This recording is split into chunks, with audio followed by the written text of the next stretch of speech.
বক্তব্য শুনবো ইনশাআল্লাহ। আমি তাকে অনুরোধ করছি তার মূল্যবান বক্তব্য রাখার জন্য। আসসালামু আলাইকুম ওয়া রাহমাতুল্লাহি ওয়া বারাকাতুহু।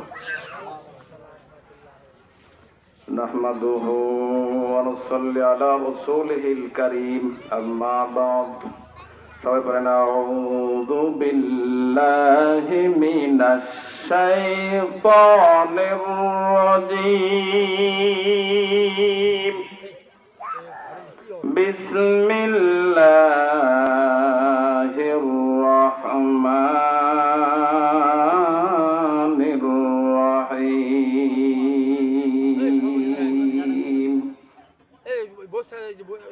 আলম তারা কাইফা ফাআলা রাব্বুকা বিআসহাবিল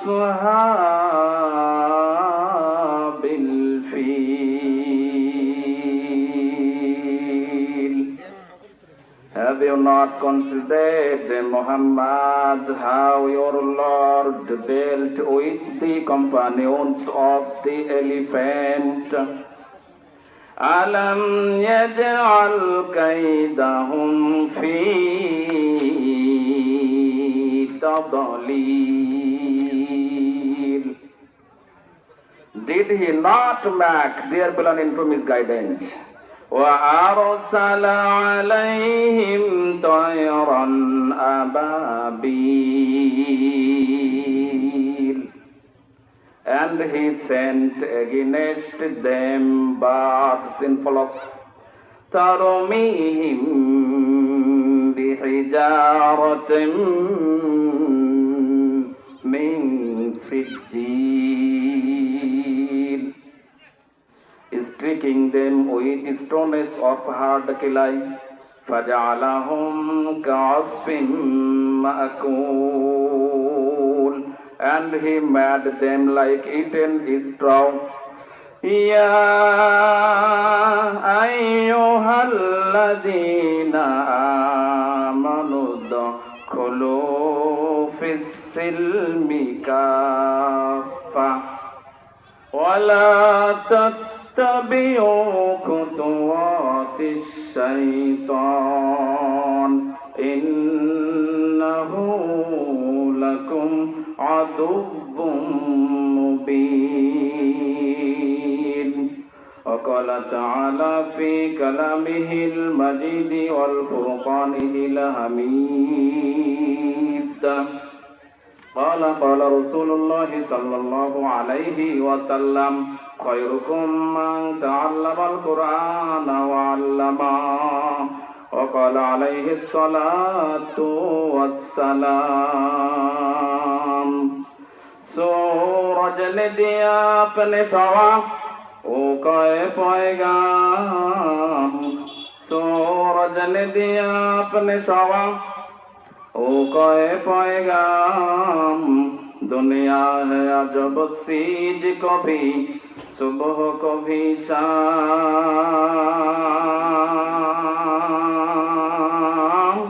दुनिया है अजब सीज, कभी सुबह कभी शाम।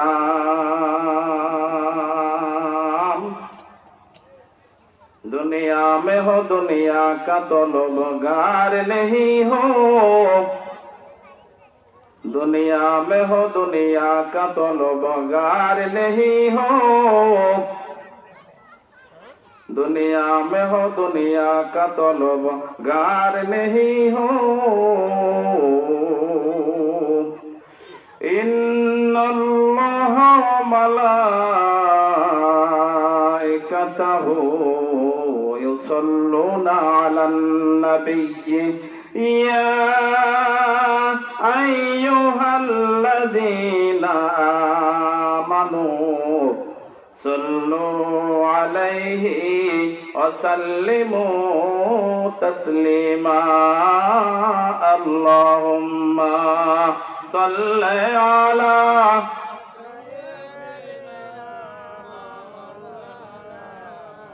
व अला आले सय्यिदिना।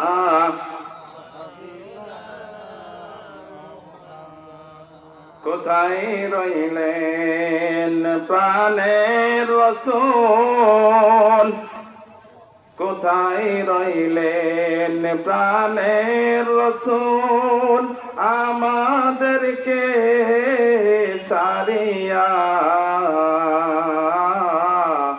আপনি বিনে কি লাভ হবে, আপনি বিনে কি লাভ হবে এ ধরাতে বাঁচিয়া। আল্লাহুম্মা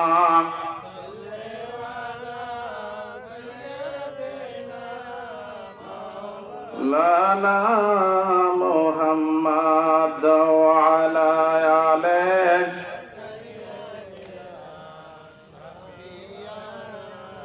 ডানে মাটি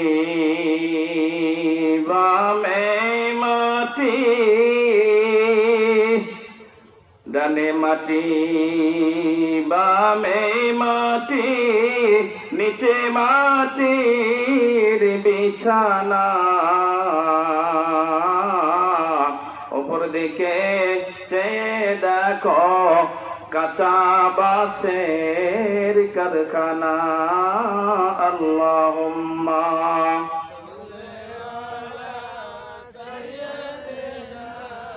মাওলানা মুহাম্মদ। আলহামদুলিল্লাহ, সকল প্রশংসা সেই মহান রব্বুল আলামিনের জন্য, যিনি আমাদেরকে সুস্থ অবস্থায় সুস্থ মস্তিষ্ক নিয়ে সুস্থ ভাবে এই মহতি জালসার ভেতরে আসবার মতো, বসবার মতো, দুটো কথা শুনবার মতো, বলবার মতো, কিছু জ্ঞান নেওয়ার মতো গো, কিছু দেওয়ার মতো তৌফিক এনায়েত করলেন সেই মহান রবের প্রতি কালেমাতুশ শুকর জবান খুলে সকলেই পড়ি আলহামদুলিল্লাহ। আর শুকরিয়া করি গো, যে নাকি সৃষ্টি না করলে জগতের কিছু সৃষ্টি করা হতো না, সেই মহামানবের প্রতি কালেমাতুশ শুকর সকলেই পড়ি সাল্লাল্লাহু আলাইহি ওয়াসাল্লাম।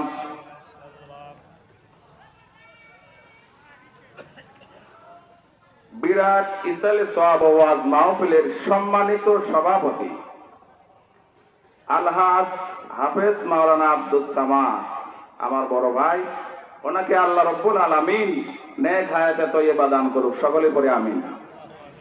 আমার সময় কম, এগুলো পোস্টারের ভিতরে যত নাম আছে পড়া সম্ভব নয়, আমি মনে মনে পড়ছি আর সবার জন্য দোয়া করছি, যারা এই জালসাকে বাস্তবায়িত করার জন্য কথা দিয়ে, টাকা দিয়ে, বুদ্ধি দিয়ে, জ্ঞান দিয়ে সাহায্য করলো, তাদেরকে রব্বুল আলামিন আপনি মাফ করে দিয়েন, তাদেরকে আপনি দিনের জন্য কবুল আর মঞ্জুর করে নেন, সকলে পড়ে আমিন। ইয়া আইয়ুহাল্লাযীনা আমানু দুখুলু ফিস সিলমি কাফা। প্রথমে একটা সূরা পড়লাম, সেই সূরাতুল ফিল। কোরআন শরীফের মধ্যে 114টি সূরার মধ্যে এই সূরাটা হলো 105 নম্বর সূরা। তারপরে একটা আয়াত তেলাওয়াত করলাম, সূরাতুল বাকারার 208 নম্বর আয়াত। এই আয়াত নিয়ে কিছু কথা বলবো, বেশি সময় নাই, আপনারা কি শুনতে রাজি আছেন?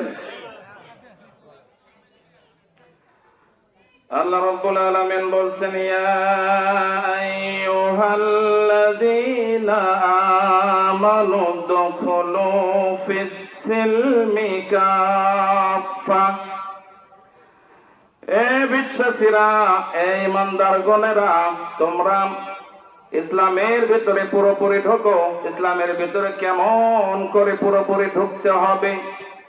আপনি মসজিদে যাবেন নামাজ পড়ার জন্য মাথায় টুপি দিয়ে, আবার হিন্দুদের পূজা দেখতে হুন্ডা নিয়ে 100 টান দিয়ে পূজা দেখবেন, এটা ইসলামের ভিতরে ঢোকা হলো না।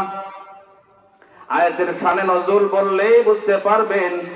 হুজুরে পাক সাল্লাল্লাহু আলাইহি ওয়াসাল্লাম এলান করে দিলেন,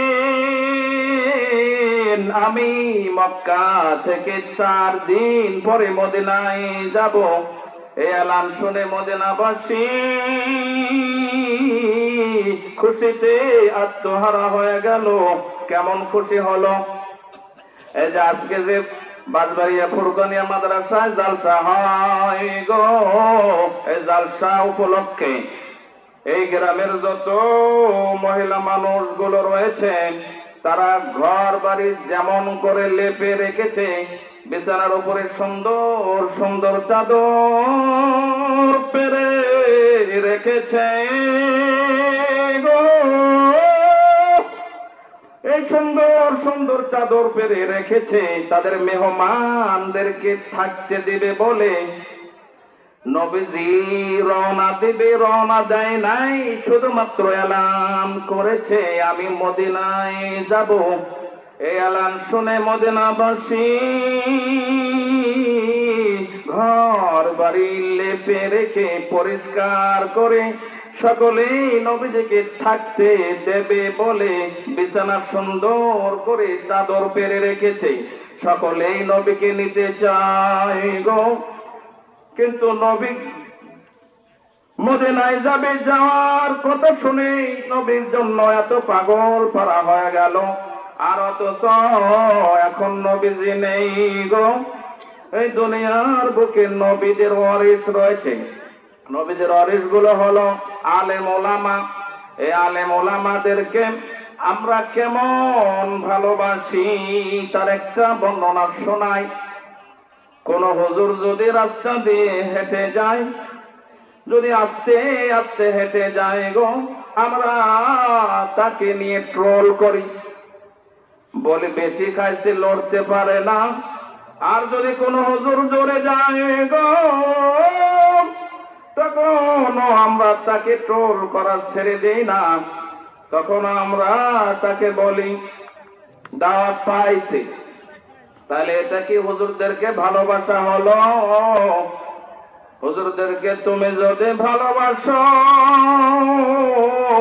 এই ভালোবাসা আর সাহাবী আজমাইন তারা নবীকে ভালোবেসেছিল, ওই ভালোবাসার সাথে এক হয়ে গিয়ে তারপরে ওখানে আল্লাহর পক্ষ থেকে একটি ভালোবাসা আসে। ভালোবাসা আসার পরে তুমি না জান্নাতি হবে গো, না হলে জান্নাত তত সোজা নয়। জান্নাত আল্লাহ রাব্বুল আলামিন এমনি এমনি দিবে না। তো নবীজি সিদ্দিকে আকবরকে নিয়ে, তখন তো গাড়ি ছিল না, যানবাহন ছিল না, কিচ্ছু ছিল না। নবীজি সিদ্দিকে আকবরকে নিয়ে দুইজনের দুটো উট, কি উট নিয়ে উটের উপরে সওয়ার হয়ে মক্কা থেকে মদিনার উদ্দেশ্যে রওনা করলেন। মদিনার উদ্দেশ্যে রওনা করবার পরে মদিনা যেতে সময় লেগেছিল 11 দিন। কয়দিন সময় লেগেছিল? 11 দিন। এই যে মদিনাবাসী শুধু ঘর বাড়ি লেপে রেখে বিছানা সুন্দর করে পেরে শান্ত হয় নাই গো। মদিনা থেকে মক্কার দিকে 4 মাইল এগিয়ে এসেছিলেন নবীকে রিসিভ করবার জন্য। কাকে রিসিভ করবার জন্য? নবীকে রিসিভ করবার জন্য। আর এদিকে নবীজি আর সিদ্দিকে আকবর আসতেছে। এখানে যারা রিসিভ করতে এসেছিল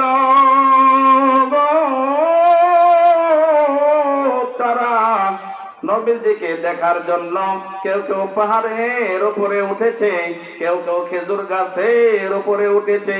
আর শুধু কি খালি হাতে রিসিভ করতে এসেছে?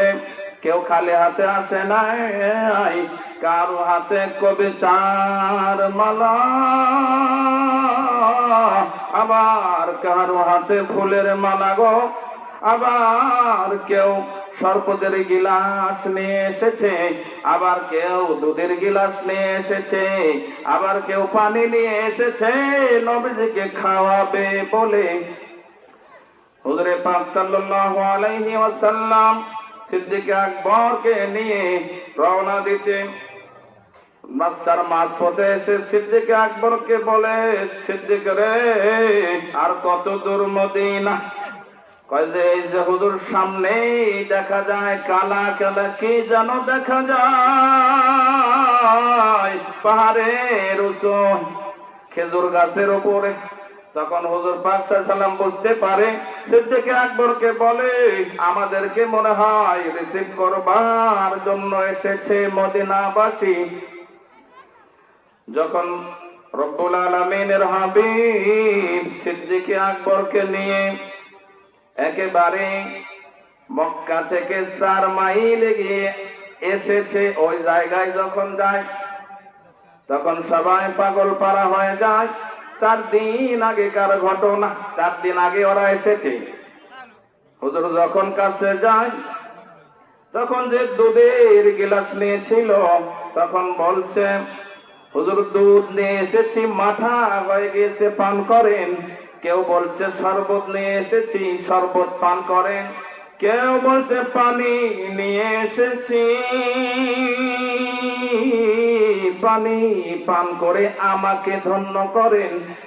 আর যারা অসুস্থ ব্যক্তি ছিল তারা আসতে পারে নাই। ওই সময় একটা কবি ছিল মদিনার, সেই কবিটা প্যারালাইসিসের রোগী হয়ে পড়েছিল। কবি কবিতা লিখে পাঠাইছে, কবিতা কি শুনবেন? আমরা পড়ে থাকি কবিতা, অথচ জানি না এই কবিতা কবে প্রকাশিত হয়েছে।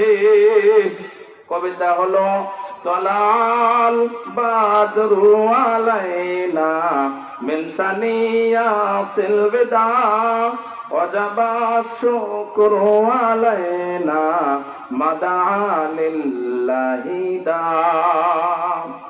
এই কবিতা নিয়ে ছোট ছোট বাচ্চারা নবীজির সামনে গিয়ে বলে, আমার বাবা মদিনার কবি আপনার জন্য কবিতা লিখে পাঠাইছে, আর ফুলের মালা পাঠাইছে, গলায় পরাবো, অনুমতি দেন। তখন নবীজি বলে, মালা পরানোর অনুমতি দিয়ে দিলাম, পরায়া দাও। তখন মালা পরালো। তারপরে বলছে, কবিতা কি পড়া যাবে আপনার সামনে? তখন নবীজি অনুমতি দিয়ে দিলেন, আজকে পারমিশন দিয়ে দিলাম, কবিতা পড়ো। তখন ওই যে বাচ্চারা, ছোট ছোট বাচ্চারা মদিনা কবিতা পড়ছে আর নবীজিকে বরণ করে নিচ্ছে।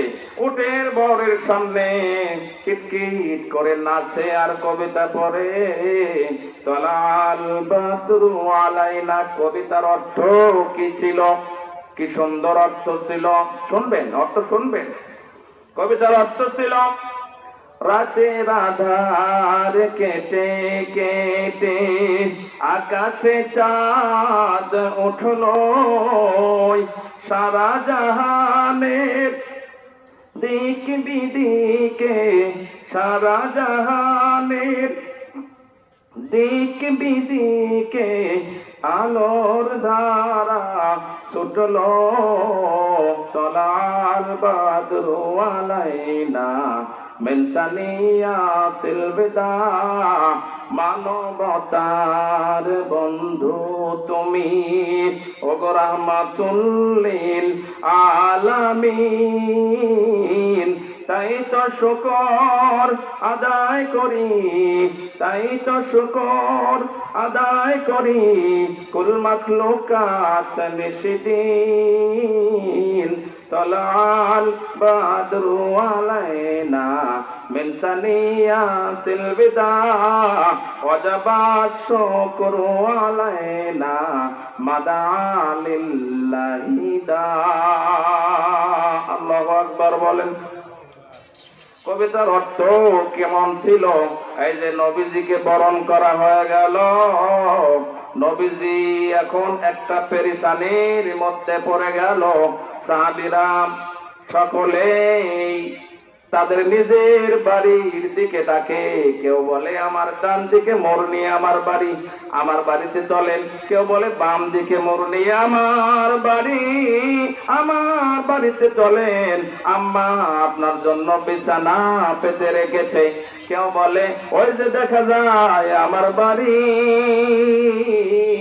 ওইখানে চলেন, আমার বাড়িতে নিয়ে যাব। আল্লাহর রাসূল পেরেশানির মধ্যে পড়ে গেলেন। তৎক্ষণাৎ রব্বুল আলামিনের কাছে দোয়া করে, মাবুদ গো, ও মাবুদ,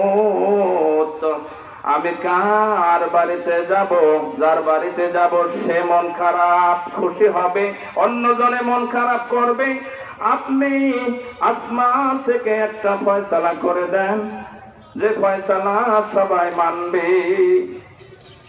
তৎক্ষণাৎ রব্বুল আলামিন নবীজিকে আসমান থেকে ফয়সালা করে দিচ্ছেন। আল্লাহ রাব্বুল আলামিন বলে, হাবিব রে, চিন্তার কোনো কারণ নেই, চিন্তা করবেন না। উটের রশি ছেড়ে দেন। উটের রশি ছেড়ে যখনই রাসূল উটের রশি ছেড়ে দিয়েছে, সাহাবাজ মান প্রশ্ন করে, উটের রশি কেন ছেড়ে দিলেন? তখন হুজুর আকরাম সাল্লাল্লাহু আলাইহি ওয়াসাল্লাম বলেন, তোমরা যদি ভাগ্যবতী হও তাইলে এই উট তোমার বাড়িতে যাবে। এই উটের রশি ছেড়ে দিতে বলেছে রব্বুল আলামিন, তাই দিলাম। তাইলে কে নিতে চাও? সে বেশি বেশি করে দরুদ শরীফ পড়ো। উট যার বাড়িতে যাবে তার বাড়িতে আমি মেহমান, কাউর কিছু বলার কোনো ক্ষমতা থাকবে না। তখন কেউ মন খারাপও করা যাবে না। তখন সবাই কথাটা মেনে নিলেন। এদিকে উটের রশি ছেড়ে দিয়েছে আল্লাহর হুকুমে। উট চলছে কার হুকুমে? উট চলে আল্লাহর হুকুমে। উটটা আস্তে আস্তে যেতে যেতে হঠাৎ করে পাহাড়ের টিলার উপরে ওঠা শুরু করে দিল। পাহাড়ের টিলার উপরে বাড়ি হলো আবু আইয়ুব আনসারীর।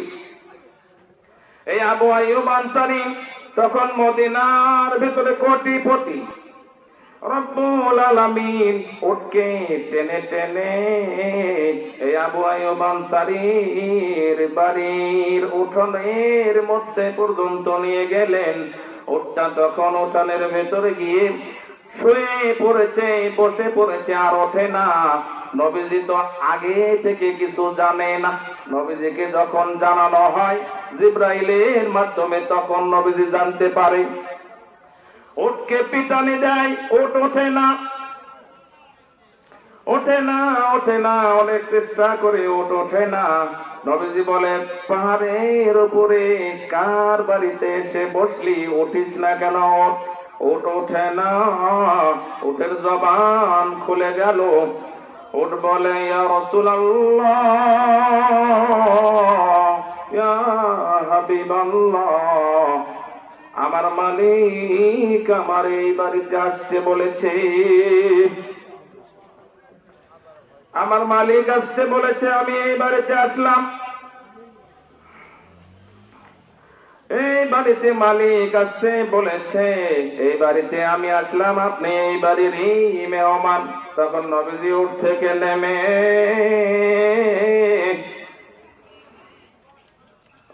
নেমে বলেন, বাড়ির মালিককে গো, আমার সামনে আয়। বাড়ির মালিককে।